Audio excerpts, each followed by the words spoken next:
Welcome everyone. Today we have our another new episode and we will discuss on Metaverse. We have our world famous speakers, Professor Rob, Mr. Eric, Professor David Smith, Mr. Philippi and Madam Ali Rice. First I would like to give chance Mr. Rob.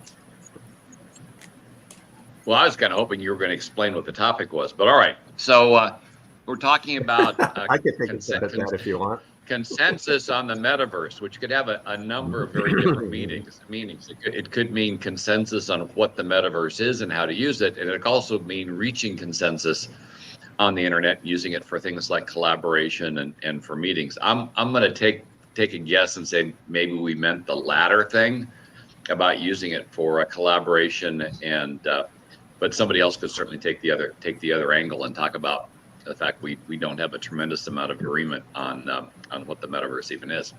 When it comes to using the metaverse for collaboration and to reach consensus, the issue really comes down to the fact that the metaverse in its multiple iterations isn't very realistic yet. The implementations tend to be relatively cartoonish. The perspective of the user tries to be a first-person perspective, but often it backs off to where you're looking at the avatars from a distance, which can be disconcerting. And clearly, when you're talking about negotiations or collaboration or whatever, the ability to look at somebody in their eyes and speak to their face is one of the things that we view as relatively critical to reaching consensus.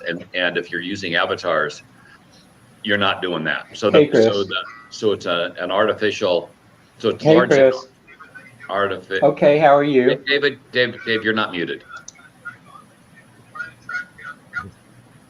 Thank you. Yes. So who the hell's Chris? The way it's been implemented currently, it would be difficult to use it for negotiation and for reaching consensus. It can work.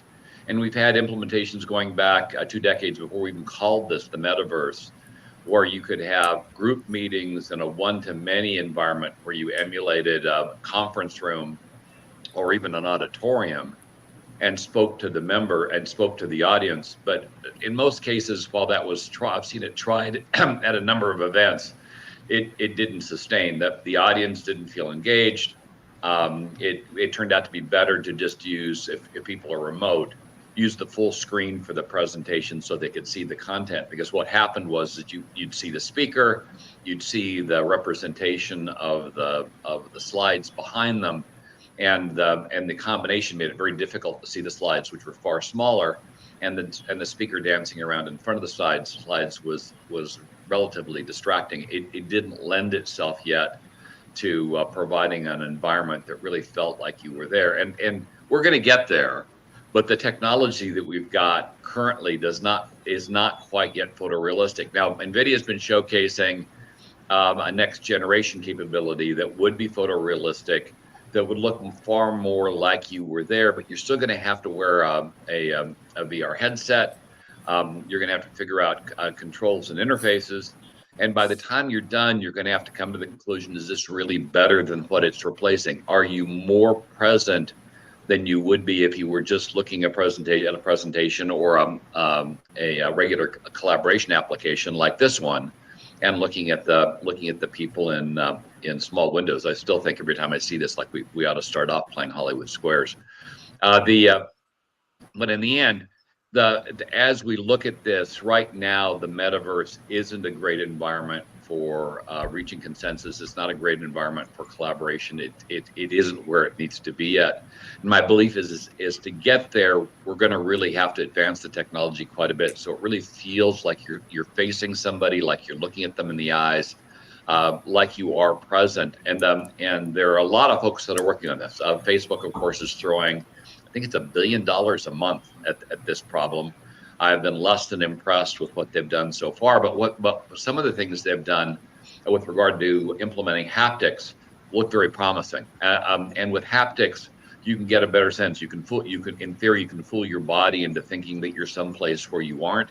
and maybe feel like you're more present. But while that will work really well with things like games or things like simulations where you're trying to put somebody in the environment. For instance, the NASA astronauts are going to be going to the moon, are going to be training with VR. I should say Space Force that's going to the moon is going to be training with VR to get a feel for how the weapons work, how their weapons work on the moon, how to deal with the unique aspects of lighting and aiming, and not only the moon but in outer space, and what you do if you're in combat and you don't have any gravity. That's going to be fascinating, and I have no doubt that somebody's going to turn that into a game at some particular point. But shooting at people isn't collaboration or consensus either. And so while it may work for that, it just isn't where the tool right now is strongest. And just because you have a tool doesn't mean you should use it. It's that old story: if you've got a screwdriver and you need a hammer, the screwdriver becomes a hammer. In this case, we've got a lot of other choices, and I think better things to use to build consensus and collaboration other than the metaverse at this time. So I don't think the tool is yet ready. It may be ready in 10 years or so, and then we could re-explore this. But for right now, at least using it as a way to build consensus, as a way to collaborate, it is very limited. And I will add one more thing before I leave you. Where it is showing a little bit of promise is in collaboration on a physical project that doesn't exist, where both parties can manipulate that object in the 3D space with VR glasses before you build it. That is actually being used with some success. So out of collaboration or consensus building for things like politics or for contract negotiations or for any of that, which is where I typically think of consensus and collaboration, for the sense of using it to build something, to create something physical, and use the aspect of the metaverse to first render that thing and manipulate that thing before you ever construct it. There, the metaverse shows a lot of promise today, and that's probably where the focus should be, at least for the near term. Thank you, Mr. Eric. Well, I think when we talk about collaboration, we have to realize, first of all, there's synchronous and asynchronous collaboration. There's a case where we can collaborate using our Telegram or WhatsApp or our text messaging. And sometimes we all need to be there, and sometimes we need to be present, and sometimes we need to be really present, especially if we're doing something. You have to capture, like Rob was talking about, the haptics. You have to capture things are happening right now, and do we get a clear picture of what's happening, especially when we deal into the 3D, taking apart machines and working on things like that. So that's one thing, is whether it's symmetric or asymmetric. And then the other kind of factor is, but what are we reaching consensus on? What are we trying to do here? There's a lot of people trying to reach consensus on the social layers. Just how do we get together, and what do we do? What do we want to do here? There's always a group of people that want to get something done, and whether symmetrically or asymmetrically, how do we get together to do those things? For example, I know that Dwayne's trying to reach consensus on him being a planetary counselor for a virtual planet that's through a wormhole that we don't even exist. Well, okay, you got to reach consensus on who's going to be that counselor, and what are you going to do with those planetary references. So that's a very social kind of thing. I'm working with Artist Association right now that's trying to figure out how do you get volunteers. So we're just talking about the things that the metaverse may play in. A lot of things operate quite well running on like we always have. They don't need any new ways to increase efficiency or effectiveness or engagement, but some do. And I would argue that there's a lot of nonprofits trying to engage donors and volunteers that could benefit from, a much more engaging, much more ways, a way even for people to feel more heard or more recognized is a big thing like that. The other thing, though, is in the technical layers where people are saying we want some kind of independence, or we don't want to have it be controlled by Facebook or a bank or something. So down at the technical layers that people are trying to build in the metaverse, blockchain, of course, being the best, there's a lot of the blockchain is a method for the systems, machines to collaborate, but somebody has to reach collaboration on what the block is for and how we're going to make that automatic collaboration come along there. So, the technical layer, and then one of the big things is, okay, well, if we have a social layer and a technical layer, how do you get the economic layer, the way of exchanging value, which may or may not be money, things like with a tokenized economy. How can we do that? How can we bridge the gap? So we've got social consensus, economic consensus, technical consensus, and oh, by the way, there's a consensus on how those things are reached. And so you look, who might have to do that? Rob gives us lots of good use cases on how heavy industry who has these resources and is looking for ways to improve efficiency and productivity.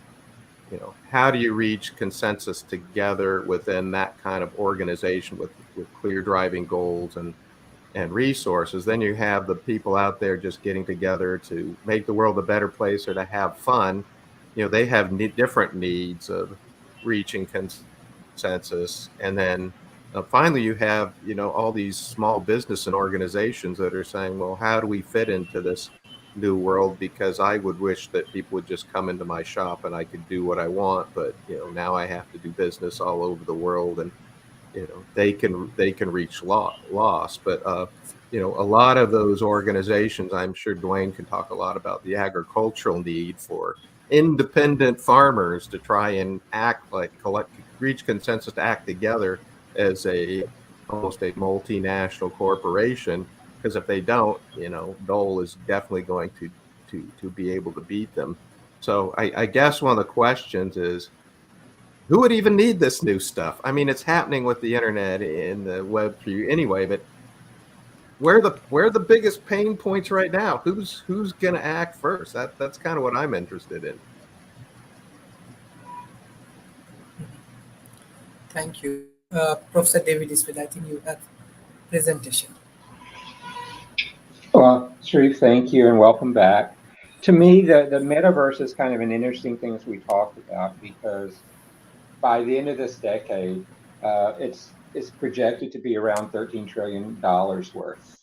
And, that in anybody's book today is a lot of money. And the metaverse is not simply an immersive virtual reality or a really cool video game. It really is a combination of technologies that allow an unlimited number of users to experience real-time rendered 3D virtual worlds, all at the same time and all persistently. So that's part of it. And the slide that you pulled up from mine, Sharif, is one that I think is, when I look at consensusness of the metaverse, these are some of the big elements that go in there. The metaverse is decentralized. And even though people are trying to put standards in place, those standards are still being fragmented on so many different levels. And so the metaverse is never under the control of a single entity. And it needs to have places where there's standards, particularly when exchange of money happens, exchange of intellectual property, and others.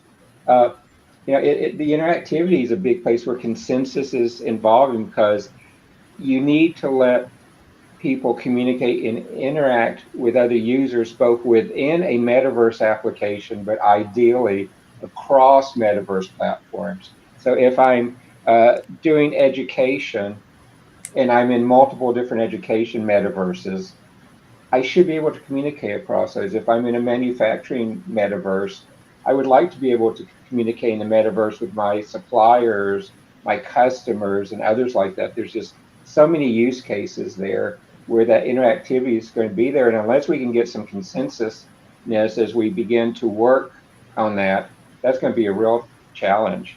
Next one I find real interesting is the metaverse should maintain compliance with the laws of physics. And if we were using it as a surrogate for our world as a virtual world, you begin to say, how much can we cheat the rules? How much there? And the creator economy is one of the big promises I see of the metaverse, because again, you can create and trade new assets, experiences, and have ownership, but we have to have really the conversations around the consensiveness of doing those. We have to put rules of trade in place. We have to put rules of commerce in place. We have to have accountability. What happens if somebody defrauds you in the metaverse? Those are some of the consensus things we really, really have to understand and interact with. And how do we do those trades? Are there some trades we want to do in the metaverse that should be prohibited in countries, in local communities? You know, the early days of the World Wide Web, porn was one of the early drivers. Is it going to be the same thing in the metaverse? Or what are those other elements? As we already see, quite a few of the groups beginning to do cybersecurity, terrorism, and other things are taking to the metaverse quite often. And then you get down to the last one, interoperability. How do we get the interoperability there? Can I take the avatar I create in PAX? Can I move it over to Universal Tutor? Can I move it over to other lands in the areas in the metaverse?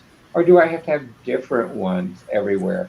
Can I move my assets? If I put coins or make coins in one, can I move those coins to other ones? And, you know, there's a lot of work, people beginning to work on those, trying to put consensusness together, trying to set standards. But for the most part, many of those groups are siloed in the domains where they have the biggest expertise of the users in there. And they're not really looking across all of the different metaverses that are springing up on the internet. And that's going to be a daunting challenge anyways. But that goes back to the first one. The metaverse is never under the control of a single entity. So doing that, the ability to go and put consensusness in place is going to be a challenge as you get there. Now, the user cases are really strong as you look across different places. You know, I can begin to look at gaming. Yes, is a strong one there, for work, for tourism, for education, for different shopping approaches in the metaverse, even real estate and even social networks. There's a strong case for putting this type of consensus, this type of standards in place for those different use cases. But it's just one that we have to continue to work on the process. Like many things in the early days of the internet, we had multiple standards for beginning to do things like Gopher and other programs back before the World Wide Web. And then the World Wide Web began to get some standards in place to begin to put more uniformity across the internet. Well, we need to do the same thing with metaverses. So, Sharif, that's my opening remarks. Thank you, sir. Mr. Philippe. Thank you, Sharif, Dr. Sharif. I've been working in the decentralized ecosystem for some years, and it's been backed by blockchain.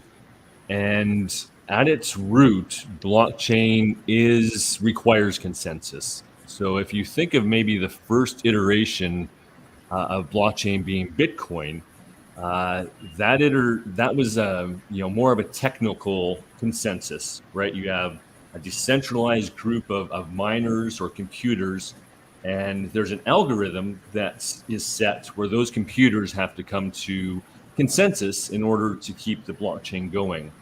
And right now, we're almost in the third iteration of a consensus. So that first layer was that technical layer, like Eric was mentioning. But the second layer was this approach that the code is law, and that we can make these smart contracts that if this happens, then automatically it'll spit out something else. But that needed a consensus, at least of the people using the smart contract, to say, hey, we all agree that we want this end result.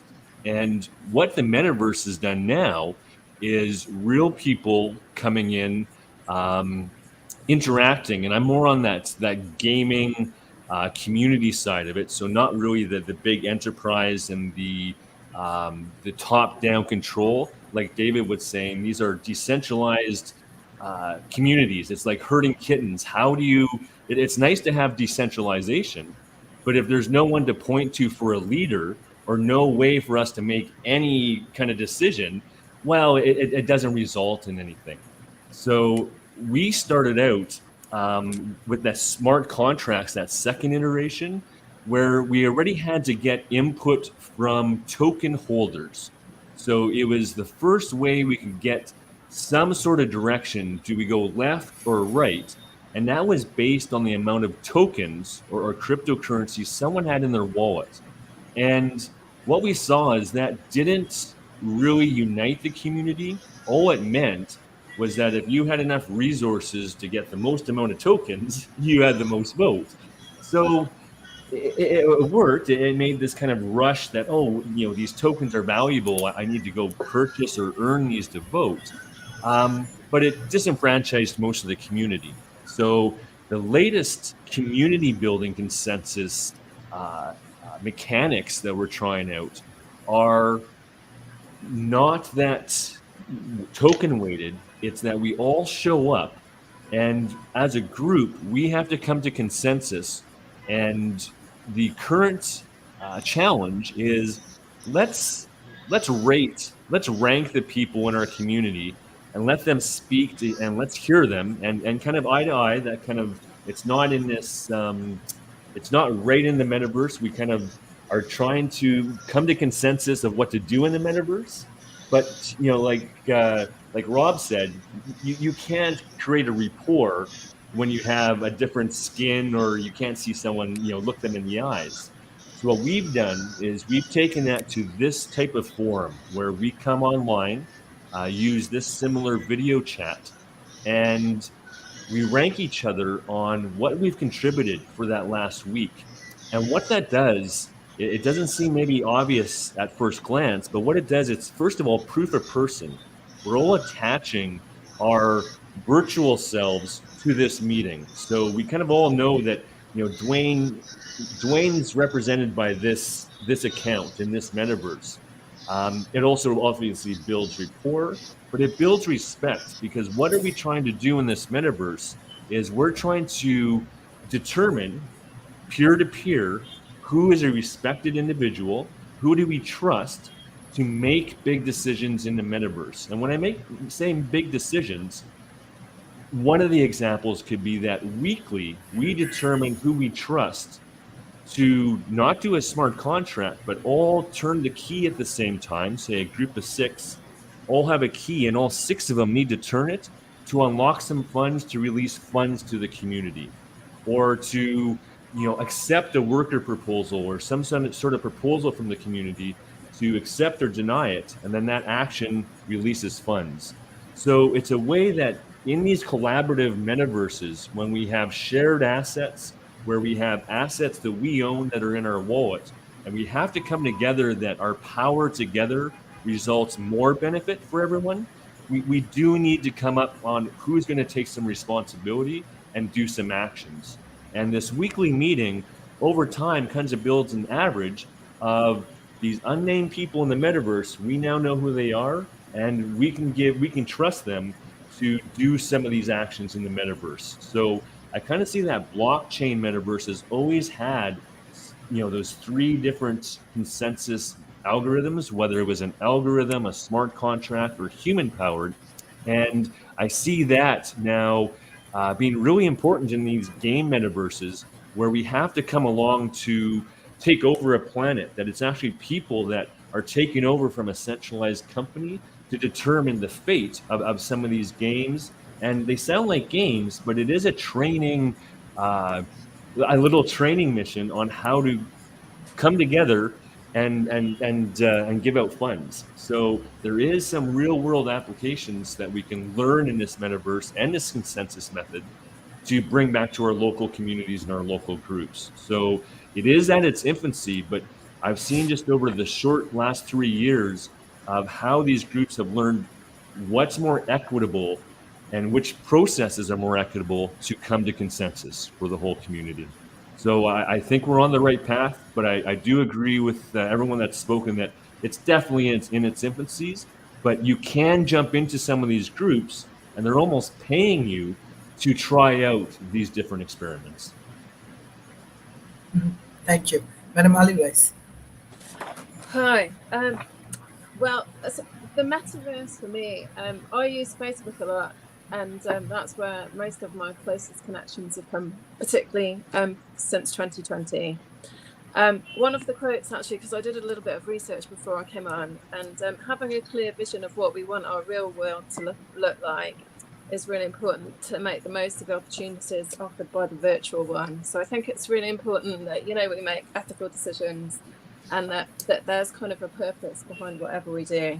And as always, I think if it's a force for good, and it's kind of either enabling alternative therapies, or bringing best practice in, or bringing, it's kind of key thought leaders for whatever the field is together, so that kind of it's expanding knowledge. That's great. So and I think kind of enabling kind of a hybrid working situation. So one of the things, this is quite interesting. One of the things at the moment is that I've been approached to run an animation workshop down in Harrow in London, or outside of London, and essentially because of the kind of transport costs and things like that, to even cover my class, it's like £300 or £400 before I even actually charge anything. And part of me is thinking, that I could offer an online alternative, so I could be here and they could be there. But there's still a side to me that says there's no alternative but to be there and work with 90 children and do drawing workshops, and because I'd rather be there. But the thing is, that means that the school's got to foot that kind of, the additional costs on top of me being there, just to get me from here to 3 hours away. So I think that the long and the short of it is that there's got to be ways forward when we do things online that we don't physically have to be there. So yeah, and it is, the VR and the AR is all kind of really quite unknown territory to me. But I do think that we're all creating this metaverse in the way that we use our time and the way we connect with people, so that that in some ways the way forward is to innovate and see what works and what doesn't. And I think the only downside is that we need to try and avoid circumstances when there's scamming, or that we lose IP on some things that we do, or that's where the kind of shortfalls are. Or protecting our own kind of personal privacy and information as well is also something that's kind of caused problems in the digital world. So how that's going to be affected in the metaverse, I don't know. So and I'm not a great, I'd rather be me than have an avatar that is pretending to be me any day. So yeah, there's no substitute to having eye contact, and so everybody in this panel I've never met, but I feel like I've known them and trust them because of the the situation that Sharif set up. So there's and that's regardless of how far geographically we are from one another. So I think kind of harnessing the things that enable that trust is really important. Thank you. Professor Rob, one of our audience want to discuss about Metaverse Bill of Rights. So anything you want to add? Well, it's an interesting concept. Actually, I'd want to go back to some of the stuff that Dwayne said as well. But yeah, the idea that if we are operating in a virtual world, that you have a certain number of rights, inalienable rights, might be important. You say the wrong thing and you get knocked off the island. Then if that's the way your company or your government is reaching decisions, suddenly you are a non-entity and you can't contribute. And then of course you've got the other issues that happen in the real world, misogyny, personal attacks, threats of violence, all that other stuff. The right to be able to use the tool without being in fear of somebody either harming your reputation or harming you physically. Those would seem to flow through. Now, in reality, the rights that your government grants you undoubtedly have a certain amount of coverage, whether you're in the real world or you're in the metaverse. But certainly, as we've seen on the internet, assuring those rights have been somewhat problematic. I mean, you just say something that a large number of people don't agree with, suddenly you're hiding in your basement and you're not able to come out and see the light of day for fear somebody's going to shoot or harm you. That's problematic, and the metaverse doesn't necessarily solve it. It could make it worse. And so coming up with a set of rules, enforceable rules, so that people can participate safely would be important. Now, to Dwayne's comments on using blockchain, when he first started talking about, oh, wait a minute, blockchain and the metaverse, very different things. But there is a problem that will emerge with the metaverse as we are operating through avatars and virtually, and that is assuring somebody is who they say they are. You're having a meeting, somebody shows up with an avatar that looks just like me, it has my name, it sounds like me, all can be created by computer using deepfakes. And so now you're discussing a confidential product, you could be having a conversation with the Defense Department or wartime or whatever. And one of the people you think is very trusted is not that person and is not trusted. That's the kind of problem blockchain could help solve, since it does a decent job of assuring you are who you say you are, and that everybody else in the conversation is who they say they are. Now, he went farther, and now I'm kind of intrigued with this idea of doing a collaboration and actually ranking the collaborators. For all of us to get into collaboration, and I was having a conversation with a CMO the other day on a tech company, and one of the problems with the CMO in a tech company is invariably they put forward a proposal, and everybody and their brother that has no marketing background whatsoever has a voice and has something to say about it, even though they have no background, no foundation, no expertise that relates to what it is they're saying, and they will affect the outcome of the underlying strategy. I got on a call myself and was very frustrated talking about marketing with a bunch of engineers, and they started spouting off about brand protection and had no clue what it is they were talking about, yet they had the same weight I did, and I've got 2 degrees in marketing. And it's very, if you're an expert in a particular area and you're talking on an equal panel with a bunch of people that aren't experts who all feel that they've got a solid opinion and you're trying to drive policy, chances are it's going to be some derivative that is of what it is you put forward, as affected by that collaboration, people that don't know what they're doing, effectively as a group overriding the people that do know what they're doing. And going back to that CMO, that was a CMO at Intel, they were never able to get a decent marketing campaign spun up because the field engineers would kill it, and so they'd end up with something that was suboptimal. And I remember the first time I did naming at IBM, branding at IBM, we sent out the various names to the community, and I think I had 2,000 people that were voting on names and brands, none of whom had any marketing background, and every one of the names had to go $20,000 of validation to make sure it wasn't in contrast with any others, which made for a very expensive process. And we ended up with an acronym, knowing full well that everybody hated acronyms, and acronyms weren't going to work well, but it was the only thing that everybody would agree that we could use.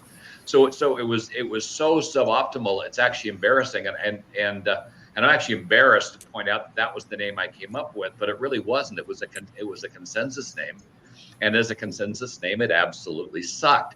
So this idea of using blockchain to not only validate the individuals that are voting, but to rank them based on their participation and experience.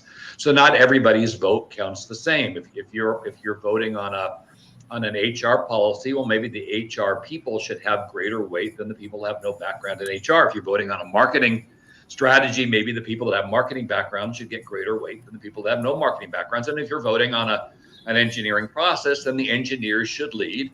And the people that aren't engineers can certainly comment, but they shouldn't have the same weight as the people that know what they're doing. And let's walk into the medical profession. Can you imagine what happened if you're going in to have a procedure, and you had the one doctor and then 25 people that might have very different backgrounds, and they all voted? You'd probably walk in with appendicitis and come back out, and you'd be missing 2 legs. And still have the appendix. So using blockchain as a way to both validate the people that are contributing and then to rank them, rank and create a hierarchy of voting power based on their competence, I think would have a better overall outcome from the effort. That way, people still get a voice, but their voice is mitigated, is offset by the competence they have on the topic you're discussing. So you don't get non-doctors overriding doctors. You don't get non-engineers overriding engineers on the engineering question. You don't get non-marketing people overriding people that have a marketing background as you go in and try to execute policy. Because the difficulty is it's if you don't do something like that, it's all going to be suboptimal, and it probably points to why so many of these campaigns and efforts fail, because the way we actually do this in the real world, and I remember doing when I was back at IBM. Well, I was actually back at Siemens. We used to have a project, and we had this big project come through, and they asked us to review it, and we sat down and said it wasn't going to work because the particular product wasn't homologated for the United States. They're going to sell it in the U.S., and the power supply they had on this thing was more expensive and larger than the product itself was. And we looked at it and said, yeah, this isn't going to sell. But the people from Siemens, the ones that had created the product, that had no knowledge about the market they were selling into, eventually they wore us down and they brought the product to market, and the entire division failed. Went under. So it can just showcase the huge damage that can be done when people that don't have the appropriate background are influential in a decision that's critical to the successful operation of whatever the project or company is. And using blockchain, you not only could validate the people that were in there, but you could build in an element that would validate and rank their competence. And that way the policy is largely being driven by the most competent people to drive that policy, as opposed to by consensus that's largely made up of people that don't know what the hell they're talking about. So I can see a huge benefit where we're operating in the metaverse this way could actually be better than operating in the real world, because we don't do that today. We absolutely have when you're a large company and you're having a meeting, there is no effort to rank the people that are in the meeting based on competence in the area that they're discussing, and everybody in that meeting arguably has a voice, and whoever the decision maker is. We used to have an old rule: the biggest asshole at the table wins.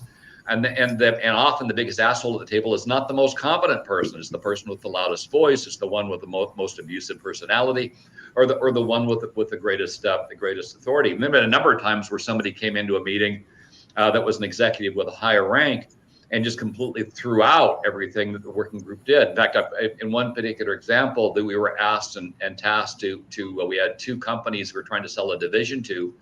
And we were asked to go in and analyze the two companies, and we came back and we said, yeah, this one company, we shouldn't do it. The cultures are wrong. The processes are wrong.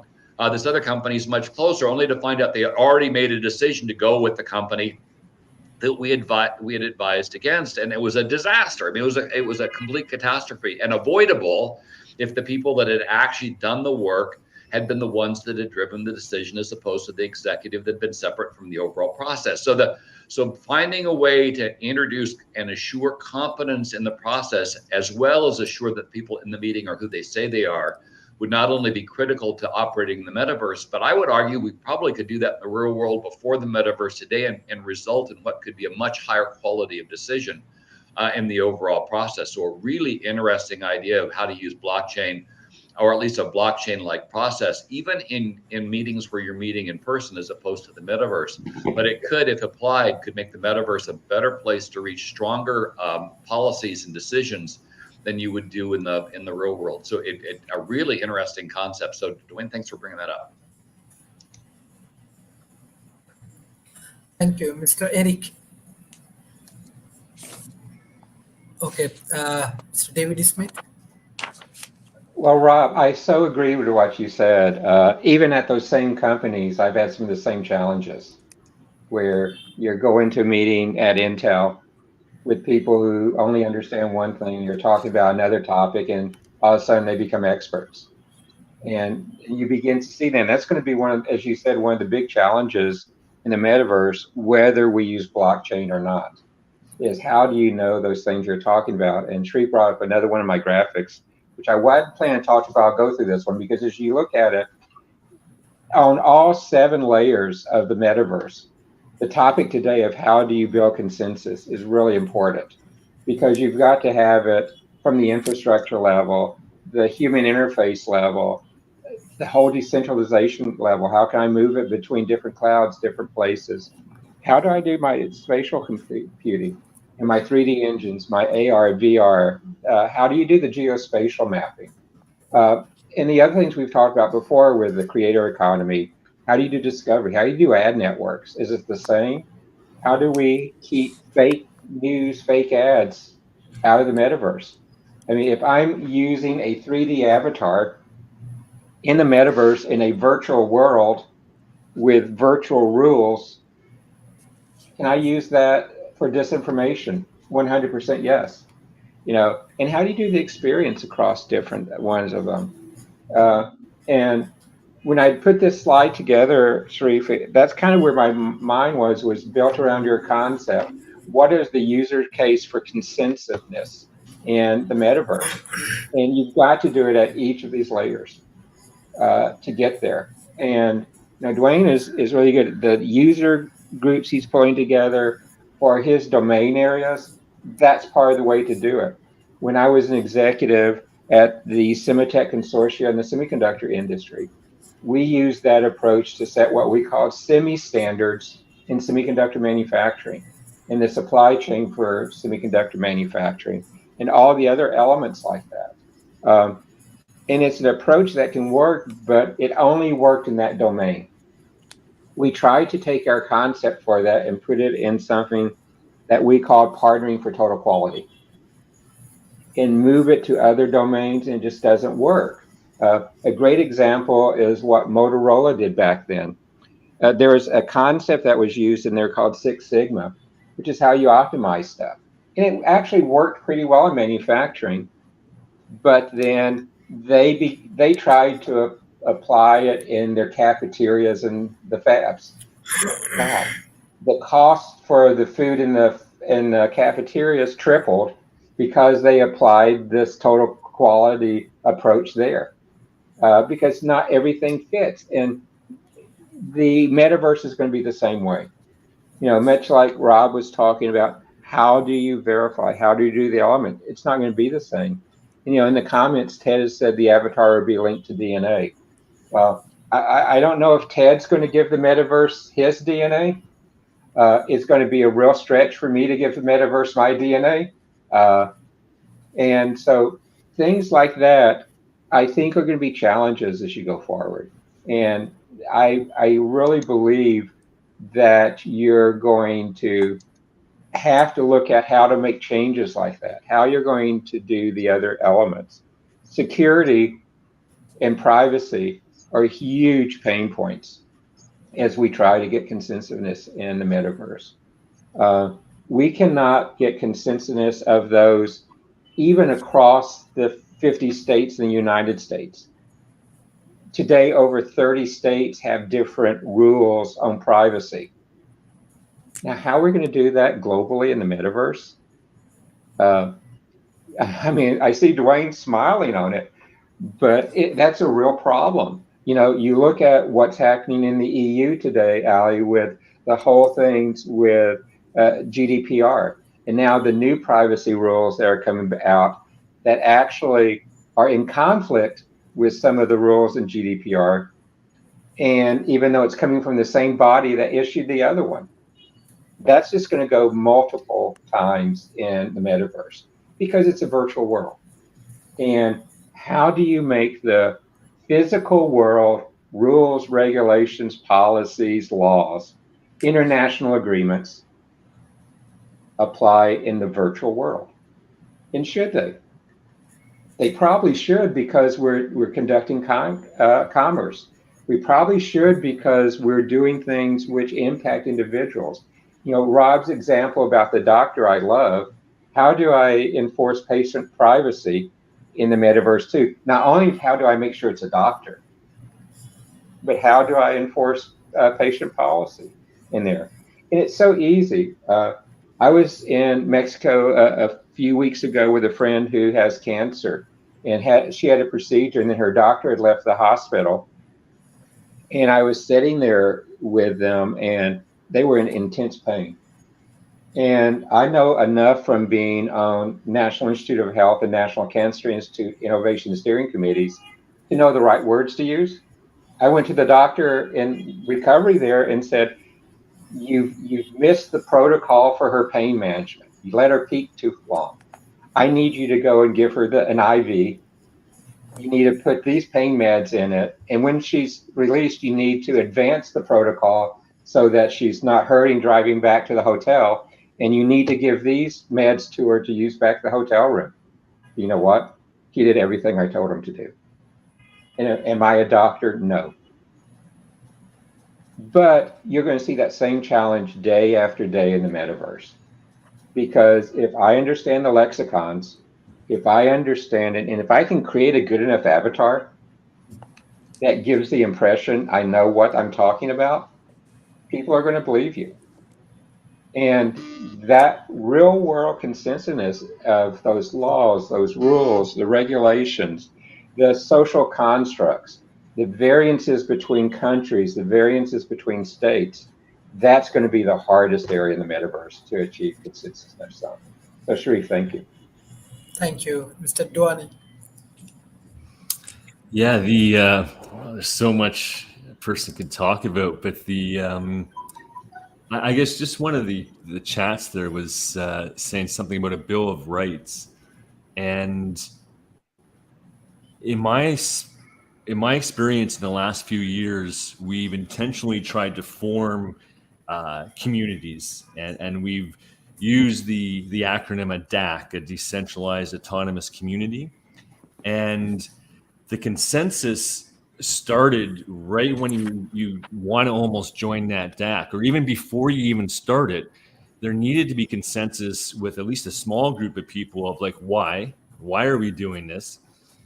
What's the rules to our group? If we're coming together, we want to make sure that we, all the bad things we've mentioned today, that those don't happen. We don't get taken over, or there's just, not a consensus. How do you kick someone out?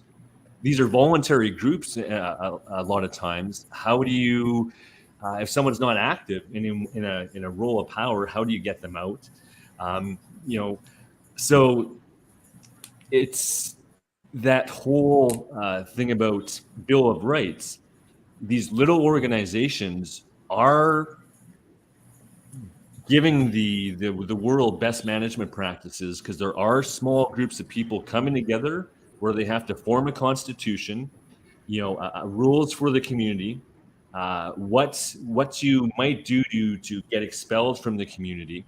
And they've set up a lot of different steps. The end step is us getting together in person, like I mentioned, to kind of have a ranking system.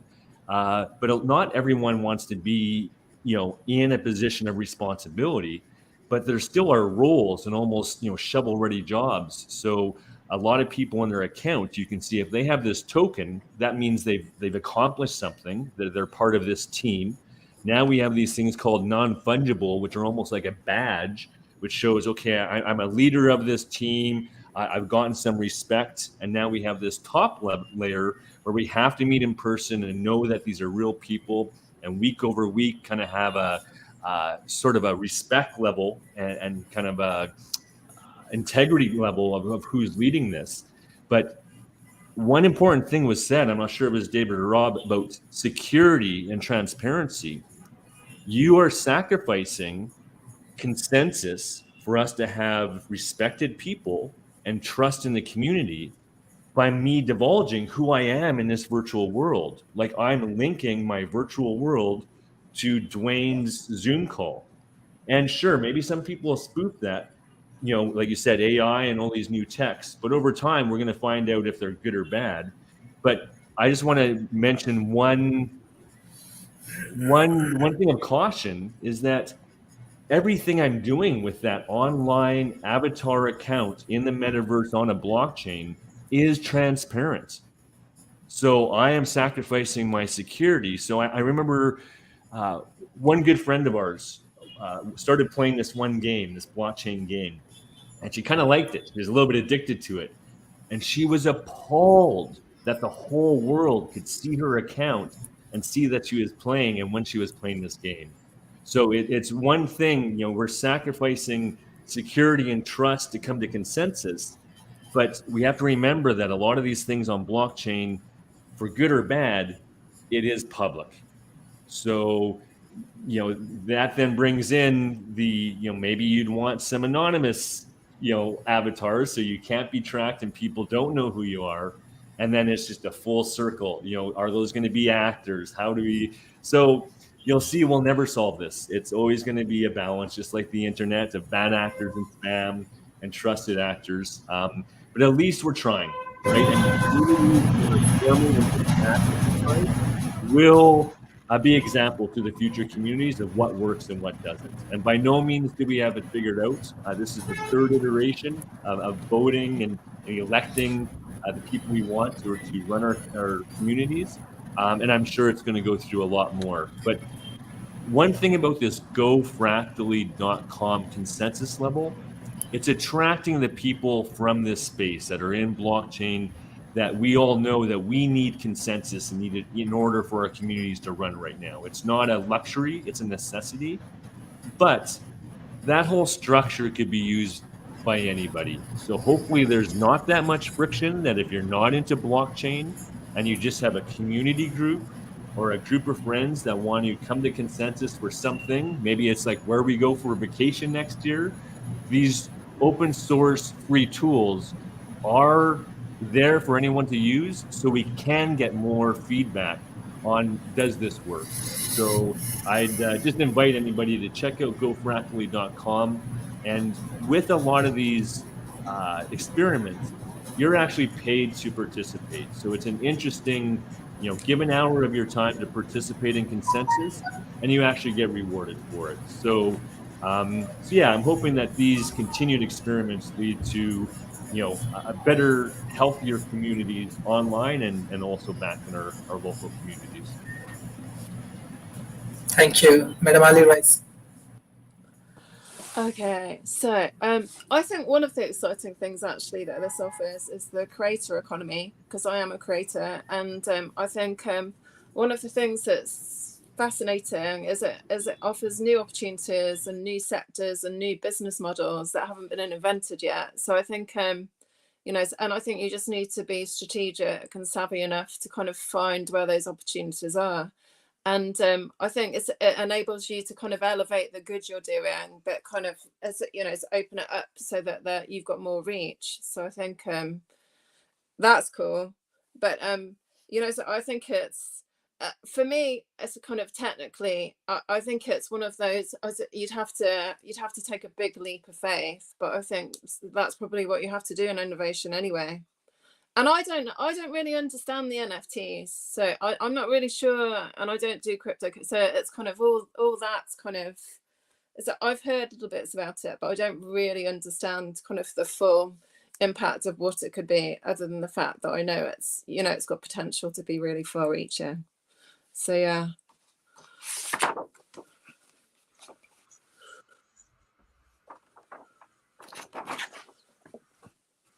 Sharif, you muted.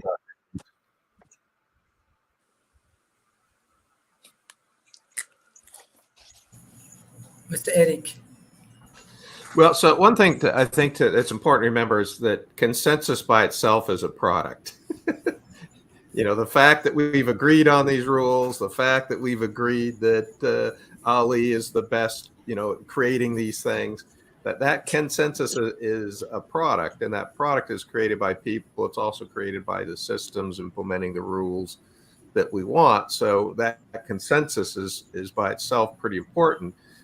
And Rob brought up the point that, well, yeah, but you don't want everybody to vote on a medical procedure going in, but we do want to come to consensus on who the best doctor might be to do that. And so we want to come to consensus on what doctors we believe to choose the other doctors, because we don't even have the ability to choose those doctors. And one of the biggest villains in this is groupthink. So the wisdom of the crowds is actually pretty good at filtering out not what the answers are, but what it means and maybe who should be in there.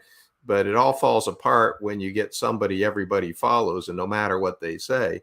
So, like in our government, we've somehow believed that we only have two opinions, and we're just supposed to all agree with one opinion. Whatever the party says, yes, that's me, I agree, that's the truth. And in reality, what makes this work is by the individual analysis, individual thought. As soon as we go from individuals to groupthink, then you're just maximizing good opinions or bad opinions or good actions and bad actions. So that's probably this whole thing in consensus. And Dwayne brought up a point that you don't just look at Rob or David or Ali, Dwayne or Dr. Sharif and say, well, I've met you once, therefore here's my opinion on you. So these things take time and take averages. So you have to look at these things independently, put that in their average. And it's not that everybody should have a say on everything, but we should have a say on who gets to choose those things. Who do we know is the best person to, for example, look at what IBM or Siemens should do about these things, or who are the marketing, and, I know the marketing and sales don't understand each other at all. A company that I was in, they decided to put marketing and sales under one group, which isn't necessarily bad, but the person in charge only understood sales, and marketing just died, because now you had a salesperson trying to think, I'm going to decide what's good for marketing. Quite frankly, it didn't work. So I think, one, consensus is a product. Two, it happens over time. Three, it has to be individually analyzed and has to be layered or fractional, because we don't all get to make decisions about things that we don't understand, but we should have a say on who we think would be a good person to make the decisions about who those people would be to make those decisions. And I'll leave it at that. Mhm. Thank you. Thank you. Professor Rob, what's your concluding remarks for today? Well, at least my takeaway here is this idea of being able to use blockchain as a method to achieve not only consensus, but a more viable outcome. One of the things I was trained on early on was the Delphi process, where you bring together a bunch of experts in an iterative process. You use those experts to predict the future, but every expert should have different weightings. I mean, you might have a series of experts on engineering, but if you're trying to predict, say, the future of a video game, you might want the experts who are in engineering that actually built video games in the past to have greater weighting than the experts that had no knowledge or never played a video game in their life. They could all be programmers, but not every programmer has been created equal. Same thing with any type of a decision-making process. There should be a way to both authenticate the user so you don't get people coming in helping you make decisions that aren't who they say they are. So their goal is to actually disrupt or destroy the process. And then also assuring that the people that are driving the overall process, instead of being the loudest voice in the room or the most powerful person in the room, is the most competent. I mean, over time, you should be able to do an analysis of the people and how accurate were they over time. If you worked with somebody for 20 years, they're going to be people that pretty much hit the nail on the head every time they engage, and they're going to be people that couldn't figure out what the hell a nail was in the first place, and maybe that their opinion should be discounted in favor of the person that's actually been hitting. So and that's not the way we do it now. So underneath this, there is at least the promise that by using the metaverse and technologies like blockchain, we could create companies that were far more capable, far more secure, at least with regard to their own future, and far more financially viable, because they're making less avoidable mistakes than those that don't use the process. So there's in hope of a path to a better tomorrow, though I have my doubts whether we'll take that as a group given our history. The fact is there's at least the potential that we could make things a lot better as we move into the metaverse and use tools like blockchain to assure the quality of the decisions we make, as opposed to just assure the participation. So an interesting discussion today. Thanks, Sharif. Thank you. Thank you. Professor David Smith. Sharif, I could just say ditto for most what's been said today. The metaverse is coming. It's going to be implemented in many different ways and many different verticals. And we have to look at the things that we have important to us in the existing web and the existing internet and the existing physical world as too, because all of these are going to need to be transferred to what we do in the metaverse. So it's there. We have to take personal responsibility to know what we can do there. And we have to work with others to put the rules, regulations, standards, the consensus together to make it where we can all do this in a way where people are not taken advantage of or laws are broken. So Sharif, thank you. Thank you. Uh, Mr. Philip, what's your concluding remarks? I like to ditto everything said as well. That's it was yeah. What a great panel. So Dr. Sharif, thank you so much. And I think I'm just going to piggyback on what David said. That personal responsibility. When I believe the consensus in these experiments, if we take personal responsibility on how to collaborate, because it's breaking our old paradigms. We're used to just giving our proxy away, live our life, and not take responsibility for that extra effort to come to collaboration, to build a community, to do things we want. And it's new to us. So this is going to be, it's going to be a long road, but some of these tools of these virtual worlds, and especially because they're decentralized, has forced us now to look at these responsibilities and look at these questions and not looking to the Facebooks and the centralized beings. And I think that the more we go down that route of smaller groups, finding what they're passionate about, collaborating and getting more value by working together, I think that's going to create the world we want to see. And I'm optimistic. I'd like to hope that this is going to be coming sooner than later. I agree with Rob. If you look at our history, that would say that might not be true. But the creators and the people that are looking for new avenues to have meaningful work, we need somebody to recognize that and see us and back us up. And we all, if we're in a group, we want to feel like our voice is heard, right? So how do we do that with a group and be collaborative and get away from what's inherently been kind of a harsh environment when you don't know people and you see this spam and you don't feel like you're part of the group? So that's the challenge. We're just starting, but I see that at least there's creative, full of life people that are up to the challenge and spending their hard-earned hours and their day to volunteer to this effort. So I've just seen a lot of good people put in a lot of work, and I love to surround myself with people like yourselves that are exploring these ideas. And the more we talk about and collaborate in this field, we're going to slowly figure it out. So thanks again. Thank you. Madam Ali Rice.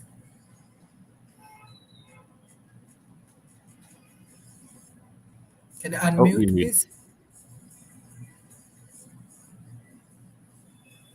Oh, you're muted. Oh, sorry. Am I on now? Can you hear me? Yeah, we can hear you. Oh, sorry. No, I think because as far as I can see, there's no consensus at the moment, and in some ways that means that that kind of it's open and the metaverse can be what we want it to be. So hopefully that's gonna help kind of encourage innovation and not stifle it, and kind of enable us to kind of work in new ways with new collaborators that are kind of across the world. So yeah, it's exciting. Thank you, Mr. Eric. So Ted talked about the Bill of Rights. The challenge is there can't be a Bill of Rights because there's a bunch of decentralized people who all feel different. So you have to have a bunch of bills of rights that somehow come together and work together. I think the interesting thing is figuring out who's going to need this more. Do people with resources and the efforts to put these things in come it, or do people that have causes and vision who want to come together? The nice thing, a lot of that can be accomplished much more cost effectively, cheaply, so we can actually set things up and experiment and try things too. But I think it's going to be interesting who are going to be the first movers. We know games are there because they have a need to do it for a lot of reasons, but I'm interested in who the other first movers would be. Where does the pain or the avoiding the pain or chasing the pleasure come so bad that these things roll out fast? regardless, it needs to be a fractional way where people don't get control and form a ruling elite. And as Rob talked about, that you become the asshole in the room. How do we do that without getting into a groupthink mentality? Thank you everyone for joining today's sessions. Today's session really important, especially for our audience. And I want to give special thanks to all of our members and colleagues and friends, those who support me in my bad situations. And besides that, I want to declare that already World Talent Economy Forum, we starting our operations from South Asia. We start our operations in grassroots level, and according to our commitments that we want to produce 1 million startup in South Asia next 3 years. We already start working with the government agencies, corporations, academies, and many important organizations. We are getting huge support from South Asia. So hopefully our World Talent Economy Forum will be more productive and more effective with the help of local ecosystem and with the partnership of international speakers. Thank you, Professor Rob, Professor David Smith, Mr. Philippi, Madam Ali Rice, and Mr. Eric for your continuous support for World Talent Economy Forum. Thank you, bye-bye, and take care. Thank you. Thanks so much. Thank you. Thanks, Thank y'all.